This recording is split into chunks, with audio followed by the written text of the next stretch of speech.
This is this is Brother Jamal coming to you on the Thursday morning edition of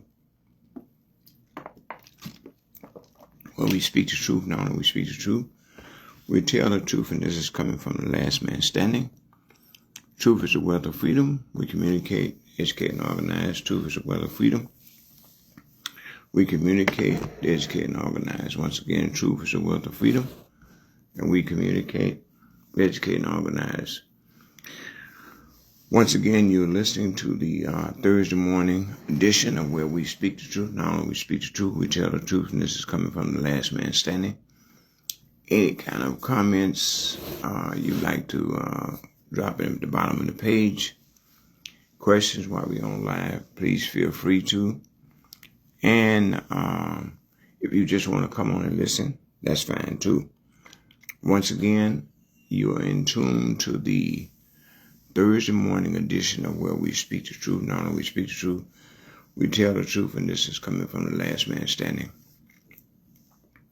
We'll be continue to discuss the murder of Mr. Nolan Wells and Camilla Anthony's new appeal for a new trial, if you will, and also we'll continue to send the call out, send the SOS signal out that we are at war, where war has been declared on black people in this country, has been for quite some time, even though some people are still naive to the idea that these people would do this. So we're going to kind of get into that a little bit this morning. Once again, you are live this morning with the Thursday morning edition where we speak the truth. We speak the truth. Not only we speak the truth, we tell the truth. Once again, this is coming from the last man standing. Now, I'm sure most of you probably know about these people are scrambling. And when I say these people, I mean them redneck crackers in Mississippi. They are scrambling and trying to do everything they can cover up Mr. Nolan Wells' murder. And that's, you have to understand, that's what this is about. When you hear me sometime go back and talk about the history of Mississippi, and see, most of you probably don't remember this. We're talking about the late 50s, early 60s. They had a racist cracker there by the name of Lester Maddox in Mississippi. And he kind of laid the groundwork for what you see and how you see Mississippi is today. Because he was a white supremacist, redneck, all the way he was a white supremacist. He made that known. If you Google his name, you will see his name come up. And he professes to was then a white supremacist. So we're talking about Lester Maddox. So when you see how filthy Mississippi is today, then that's where it originates from, people like that, see? But you see them trying to defame the character of Nolan Wells' mother, trying to send letters to her job and trying to discredit her, after they murdered her son. And see, this is where the cover-up originates from, is all those people, 100, 200, 300 people was there. That's where the cover-up begins, because they know that they murdered him, see? And then they trying to bring in they trying to discredit Mr. Nolan Wells after he was murdered, make it seem like he was messing around, going with one of them white girls, and him and the white boy, they got into a fight about the girl. He been drinking a lot, all this kind of stuff. They trying to bring that in to defame his character. See, that's how desperate they are right now, because that 911 tape has been played, and everybody can hear what was said on there, who said what. Then don't forget the number one person in this whole setup is that coon named Taylor. Tate. Don't forget him. He's all over social media trying to give what he's trying to do now is clean up the fallout from all this, because he was the one that's been saying all the time that these boys were innocent. They didn't do nothing, they didn't do nothing. He decided to bring this Brendan, I think it was, on the show and interview him, do a podcast with him. And you have to understand, I continue to say this, that Tate, Brandon Tate, whatever his name is, he's nothing but a coon, and he's there to protect the interests of his white slave master and the missus. That's what he's there for. I don't care what else you think. This coon is there to protect the interests of his white slave master and the missus.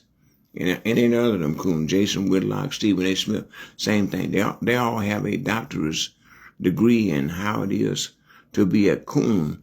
Not only how it is to be a coon, but be a loyal coon to your white slave master and the missus. And so this is what you see. So right now they're trying to do everything to disfame the character Nolan Wells's mother by sending all kind of stuff to her job. And at the same time, they are trying to defame the character of Mr. Nolan Wells. These crackers, all of them, in a cover-up. And see, don't you find it real interesting? Everybody got all excited when they heard the FBI was coming in. And what the hell you think they was coming in for? To further the cover-up. See, and then all of a sudden,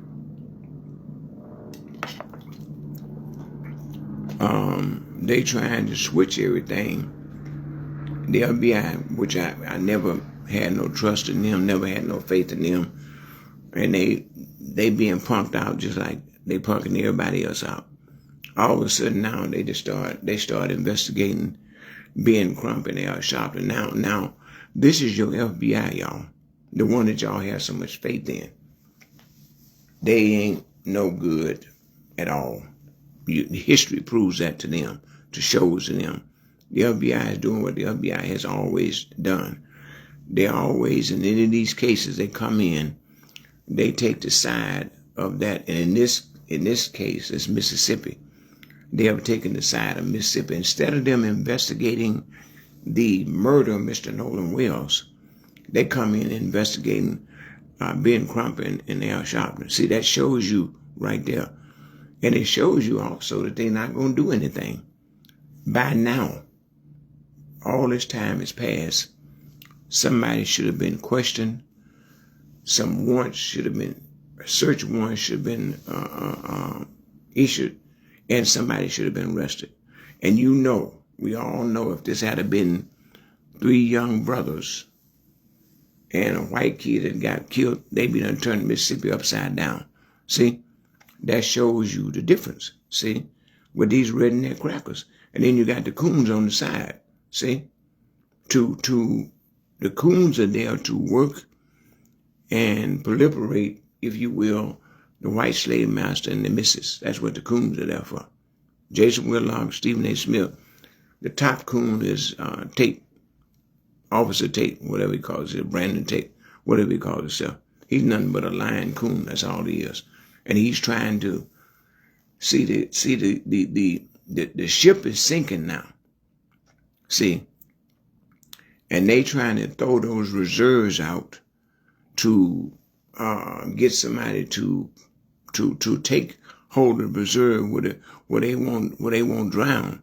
But the ship is sinking, the overall ship. And see, instead of the FBI, which I'm not surprised that none of the FBI do. Instead of them coming in, investigating the murder of Mr. Nolan Wells, what do? They've been instructed, see, to come in and investigate Al Sharpton and Ben Crump, trying to discredit them and trying to act like they some kind of threat. And let me tell you something. Whatever crackers in Mississippi are getting threatened, that's because they ain't nothing but a bunch of redneck crackers in Mississippi. And they trying to cover Mr. Nolan Wells' murderer. That's why they getting threatened, see. That's what it is. Crackers don't want to talk about that, though. See, FBI should be going in there investigating the white boys and all of them people that was at that pool party. See, all of them redneck devils, every one of them. But instead, they try to shift the focus. See, this is why I said the ship is sinking.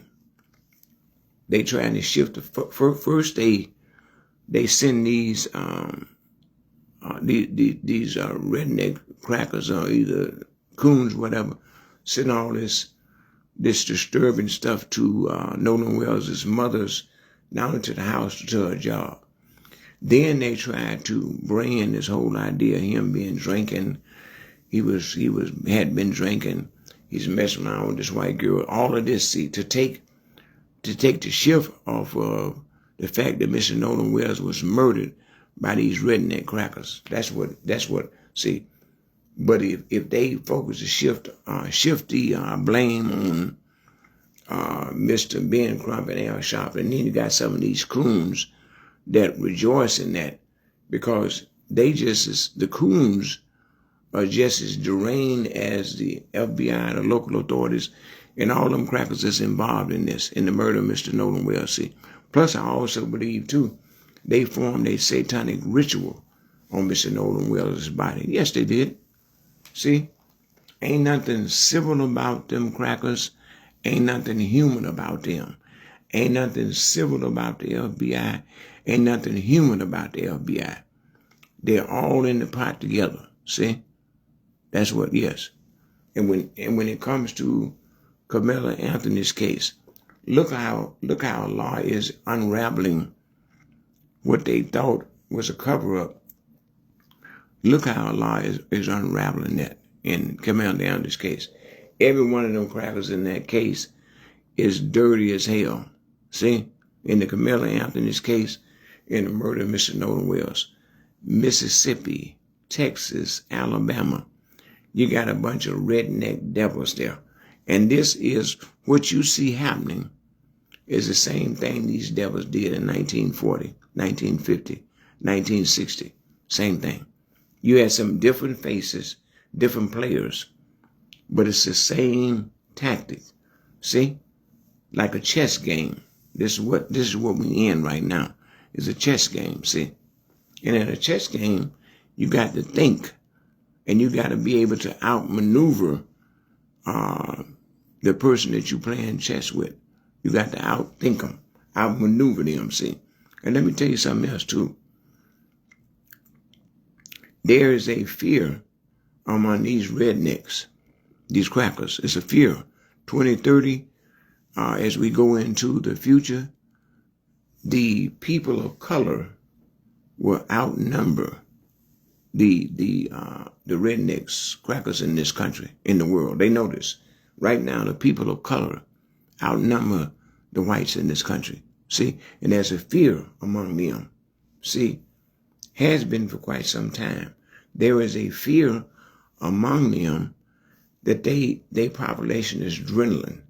And the most serious part about this piece is the DNA, the DNA that's in black people, that they can get with anybody and produce color. No other race of people can do that. How many times have we witnessed and have we saw and heard where a black body could be male or female, a child? Some of the organs, some of the limbs are gone, the arms, the liver, the lungs, the skin. See, even the skin. See, so no other race can produce like black people can get with any other race and produce a black child will come out of that. No other race has that melanin. That's the melanin that's in black people's DNA. Nobody else has that, see? So as we go into the future, 2030, 2040, there's a fear on these redneck devils' part that they will be the minority. See, right now, the people of color throughout the world outnumber the whites in the world. Yes, they do. And there's a fear. There's a fear among the whites to depopulate the world. All of the stuff that you see going on, this is about depopulation. See? When you look at the number of hangings and lynchings that took place with black women, black men, see, the amount of murders that took place in this country with police officers just shooting down black men and black women and black kids, just shooting them down, murder. See, all of that's part of the depopulation. And it also shows you real clearly that there is a war going on. A war has been declared against black people. See, this is what we see right in our midst right now. What's going on? Let me also say too that you heard me say in my notes, I want to reemphasize this again in case some people didn't hear it. Probably got some people that won't believe it either, but this goes back to June the 28th. I saw this survey that had been taken on YouTube, and it's really profound. 78, 79%, almost 80% of black people said they feel responsibility to look out for other black people. This is 79% in this survey said this, almost 80%. Once again, of black people said they feel a responsibility to look out for other black people. And the survey emphasizes the fact that this is the highest form of solidarity. This it is. See, regardless of what other people are running around saying, all of these coons and Negroes and, you see on social media, constantly talking about the black community. Need to do this, need to do that. I seen one coon on this morning saying that he was shamed that he was black. And this is what you got among so many of our people. They feel embarrassed. They feeling shame. They feeling this. They feeling that. Nobody has said to anyone, you have to take the whole race on your shoulder. No one has said to anybody that you feel like you got to get on social media, and every time somebody black does something, you got to get on social media trying to give a summary of why black people are doing this, why they're doing that, why they acting this way they acting. Nobody asked nobody to get on social media and do all of that. But you have some of these,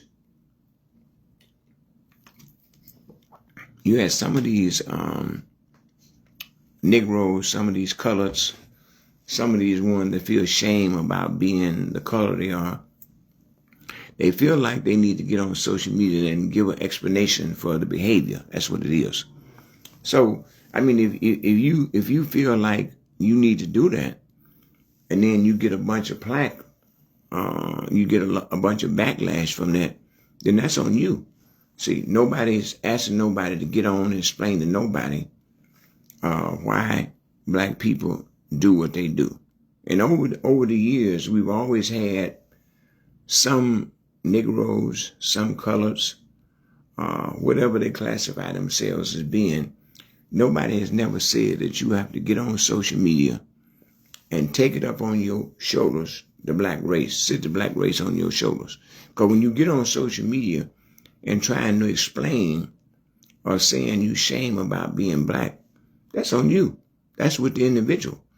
But this is why I have said, y'all, that if technology ever develops a pill that some of these Negroes or colors or coons can take to change their color, we'd have a whole bunch of them take that thing overnight, y'all. Or the possibility technology may develop some cream that they can put on their skin and make themselves lighter, and they could possibly pass for white. That part. See, most of you probably don't know this, and you probably weren't even born, but I remember in 1940 and 1950, I used to hear my moms and some of the older people talk about how back then they used the word color. There were some colored people around that wanted to change their skin color. I used to hear older people talk about this, and at that time there was some colored people, some Negroes who, I remember some of the Negro women would use cream on their face to make themselves look lighter. Now they tried. Some of them tried to pass for white, but they got busted. But I remember hearing my mom's and some of my mom's friends and some of my auntie's friends, some of my homeboys. I heard them. We would be talking sometime, and we'd be laughing and joking about it. How we had some of our people around want to change their color. Now we never got caught up in that scenario because me and my homeboys went to all black school. All of our teachers, principals, everybody. When we played high school sports, football, baseball, basketball, track, whatever, all the schools we was in competition with was all black. So that whole idea of us wanting to be some other color, wanting to be light, that didn't even enter the discussion. Matter of fact, I don't remember none of us even talking about that. We laughed about it and joked about it. But there was nowhere in hell that we wanted to go cross town to the white schools. No, we didn't want to. Wasn't even think about it. We had everything on the outside of town that we needed. See? So we wouldn't even think about that.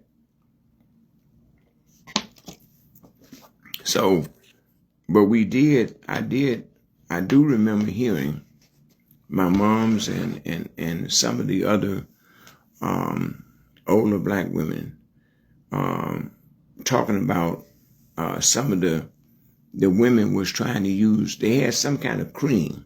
I can't think of the name of it. But I know my homeboys, all the people I went to school with, they ain't never tried to use no mess like that. See, these were people who, that you see in today's time, wanted to get out of their, condition, get out of their situation. They didn't like, being like that. But one of the things that I can remember, as poor as we were, we stuck together and we helped each other. That's what I remember. This is 1950, the late 50s, early 60s, late 60s. We were poor, but we stuck together and we helped each other. See? And to me, there was a strong bond of solidarity that we showed then. Now, when I see in today's time, modern day time, 79% of our people has spoke and said they feel a responsibility to look out for other black people. First of all, the key word is responsibility. Second key word is look out for other black people. Those two words, responsibility and look out. See? And that covers a vast area of solidarity when people are feeling, and the more time goes, people will develop that bond to be stronger. See, it would be a stronger connection, a stronger bond. The system that we live under, which is, let's be clear, y'all, it was created not for us, because this is a system of white supremacists that we live up under. See, and we have to understand the ramifications of the kind of system that we live up under right now. This devil in the White House has gave the go-ahead, the approval to do whatever you want to do to black people. And Elijah Malik El-Shabazz stated this. In cases where the government, the authorities will not protect us, we have every right to protect ourselves. See, every right. Our families, our wives and daughters and kids, we have every right to protect ourselves. Every other people protect themselves. Why is it that we can't do it? See? I was looking through my notes because just the other day I saw a brother in Mississippi. And they had formed they have a group there. I was looking for the name of it because I had wrote it down. They have come together in Mississippi, a group of black people. And this brother was making it be known they were black Christians. But he said, we ain't going to be no black Christian fools. He said they had formed a collaboration of black people in Mississippi. And I don't know what area it was, but I do know that he was speaking up on it. And he had said they had came together, and the young people that was in college, males and females, they had called on everybody to go apply for a permit to carry a weapon. Everybody was applying for that permit. And he said that most of the stores had sold out because people had went out in large numbers and purchased weapons. And he said, we are purchasing no weapons not to go out and start anything, but he said we are purchasing no weapons to protect our families, our wives and mothers and fathers. And he said our young people in college, he said every one of them are going to apply for a permit to be able to carry a weapon. See, and in cases and times like this, especially living in the devil's den, the devil's pit in Mississippi, why wouldn't you? Alabama, same thing. Texas, any other the southern states, why wouldn't you set up why wouldn't you set up something like that? And this was a group in Mississippi. I was looking on my notes because I wrote the name down.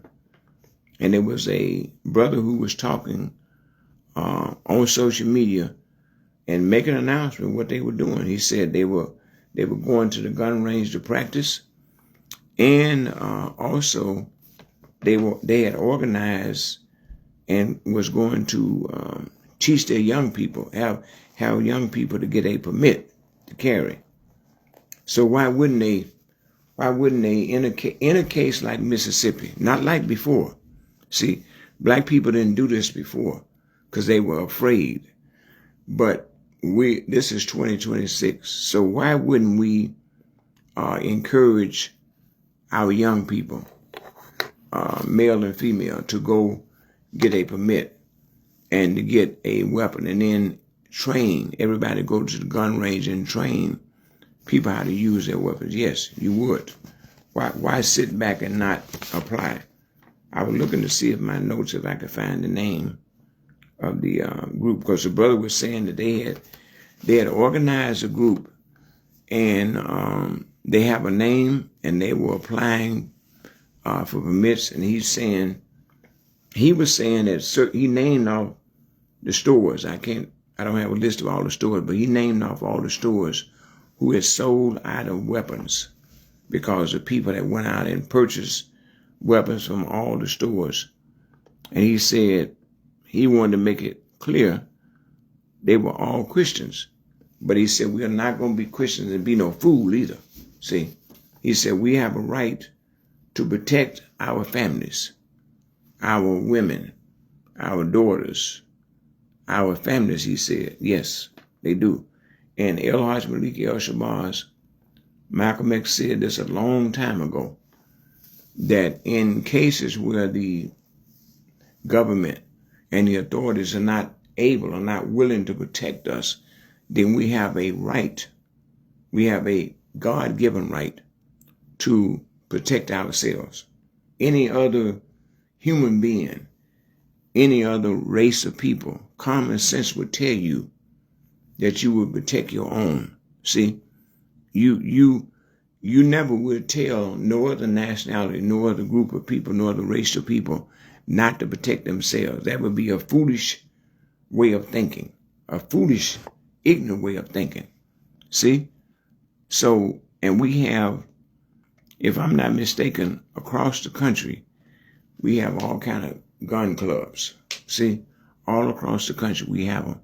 But specifically in Mississippi, we're talking about right now, Alabama, Texas, South Carolina, North Carolina, these places where the authorities are, instead of protecting the black people and black community, the authorities are murdering them. See, and doing more murdering and stuff. You take these police departments. Most of these places in the South, it's the police department, and we don't know if they could be the Proud Boys, if they could be some white supremacist group who have been able to infiltrate, if you will, into these police departments where they can carry a badge and a weapon and be able to murder our people off and then cover it under the disguise of this badge.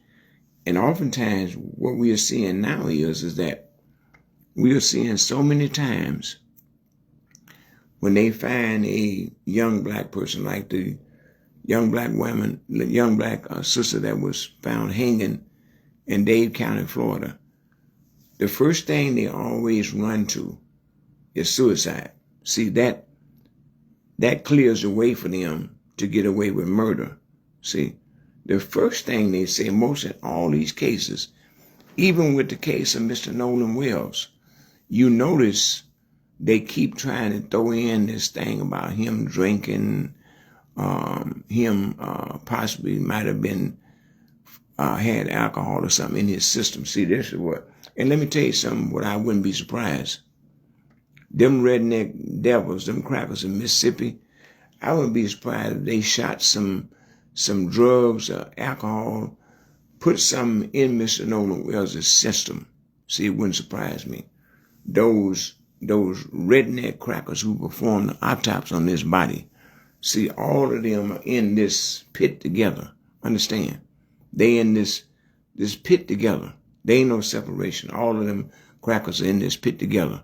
And it wouldn't surprise me at all what they did to his body. It would not surprise me. See, so we are saying that the solidarity that we see they are showing with his family, with the Nolan Wells family, Carmela Anthony's family, all the other black families who have loved ones have been murdered by the police, or by these just incidents. And let me tell you something too. Sometimes what you will see is a copycat. And what do I mean by that? You will see, especially in these southern states, you will see somebody carry out the same way they murdered Mr. Nolan Wells. You will see some of these crackers carry out that same kind of execution on somebody else. It could be a black male, it could be a female.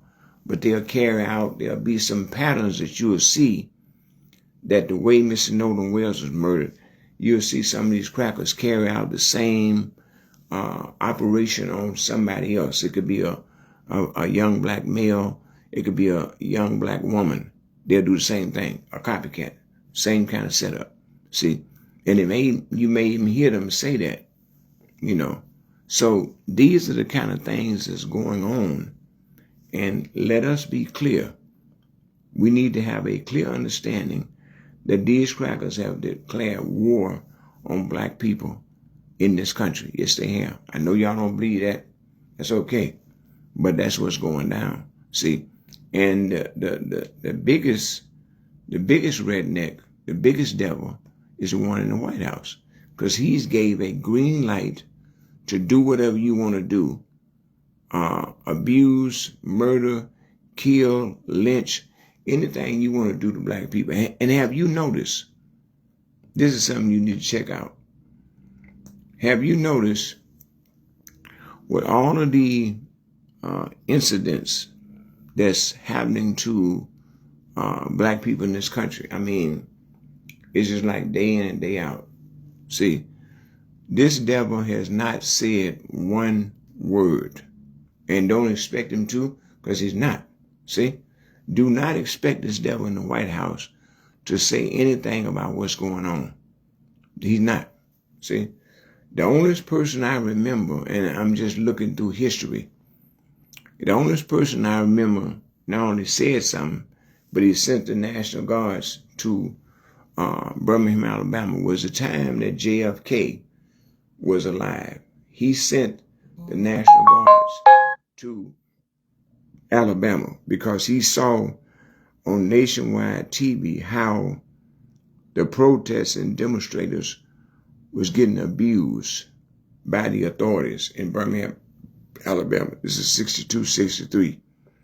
And so the cracker that was the governor at that time, George Redneck Wallace, he got mad because Kennedy saw on nationwide TV, every night on the news, they were showing how the protesters and demonstrators were getting just brutalized in Birmingham. And then they showed that cracker, Jim Clark, that was in Selma, Alabama, when they had Bloody Sunday.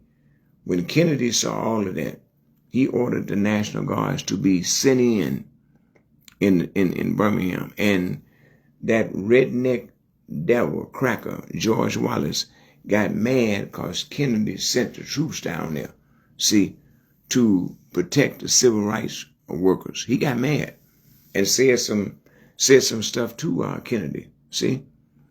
So you see this kind of stuff that you see in Mississippi, where the FBI now is all of a sudden going in to investigate Ben Crump and Al Sharpton. And see, you see, it's really a joke because they should be investigating them redneck crackers in Mississippi. See, that's who they should be investigating.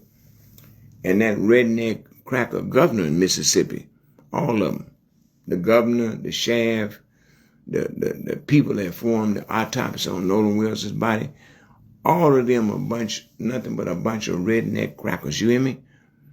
And they got the devil in them. Every one of them got the devil in them. See? That's why they can, the coons are either the crackers who sent that mail to Nolan Wells' mother's house and who's sending stuff to her job.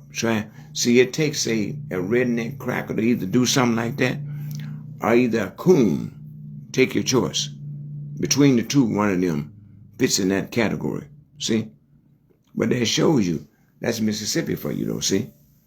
And then, like I said, the FBI has got the nerve to go in Mississippi and investigate. See, the people that they should be investigating, you notice how they are not. They're going to side with them crackers in Mississippi. The FBI is. They're going to side with them. The investigation, whatever they do, the FBI is going to side with them crackers in Mississippi with them rednecks. That's what they're going to do. See? But they're going to spend their time investigating Al Sharpton and Ben Crump. Now, everybody knows, even Nancy Gray was saying it on her show, how, it's too many unanswered questions. And then she put that coon, Tatum, she put him in his place. See? Nancy Gray put that coon, Tatum in his place, which he supposed to be, because he's nothing but a coon. He's nothing but a coon who is put there to protect the interests of his white slave master and the missus. That's all he put there for, y'all. Nothing else. So she checked him like she was supposed to. See? She checked him. And I don't usually always approve with her methods, but in this case, I approve her methods with checking this coon. See? That's what I approve. She's supposed to check him. And he's like scrambling because he ain't never been checked by a white person like that. See? He's normally check with black people coming at him. But this time, he had Nancy Gray checking him, see. And the coon didn't know what to do. You know, he didn't know what to do. He didn't know whether he should go down or go up, go to the right, go to the left. He didn't know what the hell to do, but that's good. That's what he gets, see. When you're a coon like that, expect to be checked, see. Expect to be ridiculed, which you should be, see. Because he's nothing but a coon. He has earned a doctor's degree in how and what it is to be a coon. Jason Whitlock, Stephen A. Smith, they up there with him. You got some more coons that's master. They in the master degree level. They trying to aspire to get to the doctors, you know, on how to be and what to be, how to be a coon. See, a good coon, I should say, a good coon. So just let us continue to keep the solidarity on supporting Nolan Wells' family, Camilla Anthony's family, all these families who have the black women who have been lynched and hung, support them, and whatever we can, whatever city or place that you're in, there may be something going on there where black people are being affected by that. And so you should join in to show the solidarity, see, and support that family, support the black people. A lot of cases you see so many, and this is the other angle of we being at war. When you see so many black kids who are being abducted, kidnapped, see, this is a seal on the whole idea of we're at war, because they are when you're in war, they attack you from every angle. See, from the back, front, left side, right side, up, down, you name it, every angle they go after you. So part of this, our kids are missing, and we see so many black men and black women who not only are they coming up missing, they also oftentimes come up and they have body parts that are missing. See, part of the body parts, and remember the DNA in those body parts, the melanin in those body parts, that can be translated to the black market, and the black market makes a whole lot of money off of those body parts. Yes, it do. Because first of all, you're talking about the body parts of a black male or female has a melanin. Even the skin has that melanin in it, and that's worth a lot of money on the black market. So the all-out war is to depopulate the world, at the same time snatch, kidnap, abduct many black men, black women, black youth, black kids that you can, because you get a reward for that from the melanin, the DNA that's in the black body parts. And we've seen so many cases where they find a black body, it could be a male or female, and some of the limbs are missing. See, the heart and the lung and the liver may be gone. See, because that has that DNA, that has that melanin in there. Even the skin has that DNA and melanin in the body parts. The skin has it, see? And once again, like I said, there's a fear of annihilation by the white race, that their numbers are dwindling, not increasing, but dwindling. And so there's a fear. And the fear is to depopulate the world. That's the fear. Because the people of color, they outnumber the whites. See? And as we go into 2030, 2040, it's going to, the numbers will be increased. See? So there's a fear. There's a strong fear that's out there. Dr. Frances Cress Western, she talked about this in her speeches. If you listen to some of her talks now, she lays this whole thing out about DNA and about the melanin. Know what she's talking about. You listen to people like Dick Gregory, any of those, our ancestors who have laid down the blueprint, and it lets you know what they talked about then is exactly what's going on now. See? When they gave these speeches in the early 70s, early 60s, late 60s, what's going on now is what they talked about and identified then would be a problem for us right now. And this is what we see. When we see these crackers in Mississippi doing what they're doing, they have already talked about this. Dr. Frances Weston, she talked about it. Dick Gregory talked about it. Brother Malcolm talked about it. All of them, the scholars, our people have talked about this. So what we see happening now, it shouldn't be no mystery. It shouldn't be no surprise to us, because these redneck crackers have been on this journey to do this for a while. And understand, we have to understand, the system that we live under was not set up to have any kind of justice, any kind of fairness in it. It wasn't.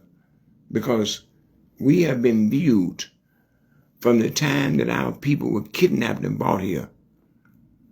We cannot misinterpret this, misunderstanding of this. We have been considered and still viewed today as not being human. And so the treatment that you see that's being laid out towards the black community and black people is based on this system of white supremacists. It's based on the system. These people have never viewed us as being human. Never. So why all of a sudden you think they're going to treat us any different? If they don't view us as being human, you think they're going to treat us like human beings? No, they're not. And I'm going to say this, and we're going to close out this talk. It wasn't too long ago, they had a law where it was not allowed for us, it was against the law for us to learn how to read. Now think about that for a minute. They had a law that said that the Negroes, the coloreds, was not allowed to learn how to read. See? What does that tell you? A law now. And then all the other groups have come to America. They came voluntarily. We are the only nationality, only group that was kidnapped, brought here in bondage. Kidnapped, y'all. Not come on our own will. Not decide that we want to come to America one day. Our ancestors was kidnapped from Africa and brought here in slave ships. See? And the purpose was to build this criminal enterprise up, like what you see today, off of the blood, sweat, and tears of our ancestors. See? And then this is a continuation of what we see going on. See? This is a continuation. So once again, truth is the wealth of freedom. We communicate, educate, and organize. Truth is the wealth of freedom. We communicate, educate, and organize. Truth is the wealth of freedom. We communicate, educate, and organize. You've been listening to the Thursday morning edition where we speak the truth. Now we speak the truth. We tell the truth. And this has been coming from the Last Man Standing. Inshallah, we'll be back this evening to bring you the evening edition. Now remember, on Friday morning, we don't do anything because it's our day of Juma. So I'll bring you something Friday night. But inshallah, tonight, we'll come back and bring you another segment. Once again, where we speak the truth, we tell the truth, and this is from the Last Man Standing.